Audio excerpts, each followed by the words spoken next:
Constructivism, also called constructivist learning theory, is a broad approach to understanding how people learn. At its core, it says, learners actively construct their own understanding and knowledge of the world through experiencing things and reflecting on those experiences. Below is a clear, detailed breakdown you can use for study, lesson planning, or teaching. 1. Core ideas. What constructivism claims. Active learning. Knowledge is not poured into passive minds. Learners must do something, explore, test, discuss, so they create meaning. Prior knowledge matters. New learning builds on what learners already know, their prior beliefs, misconceptions, and experiences. Learning is constructive. Understanding is constructed internally. Different learners may construct different understandings from the same experience. Social negotiation, interaction with others, peers, teachers, community, helps learners refine and test their ideas. Contextual and authentic.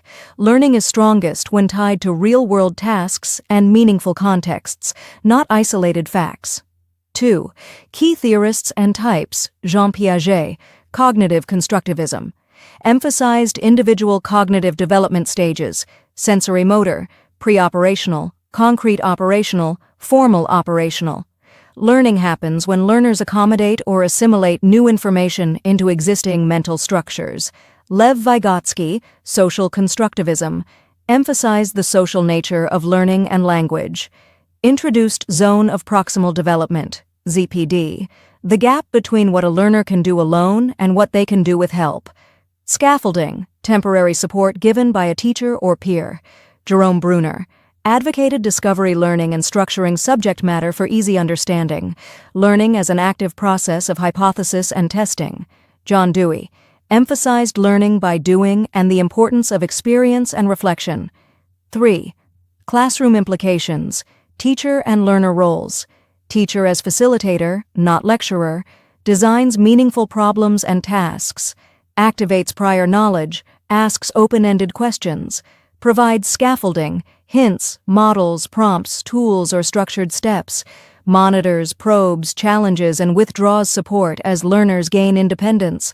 Learner as active constructor, asks questions, experiments, reflects, collaborates, tests ideas, evaluate. Students present findings and write a short explanation linking evidence to the concept of evaporation. 7. Reflect. Compare initial predictions to results. Discuss why some predictions were wrong. 6. Assessment in constructivist classrooms. Authentic assessments. Projects, performances, portfolios, presentations. Formative assessment. Ongoing checks, questioning, observations, drafts. Rubrics that emphasize process, not just correct answers, but reasoning, evidence use, collaboration. Self and peer assessment. Learners evaluate their own learning and give feedback to others.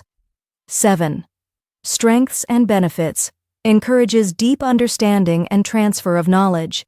Develops critical thinking, problem solving, and metacognition. Increases learner motivation because tasks are meaningful. Fits diverse learners, allows multiple ways to construct understanding.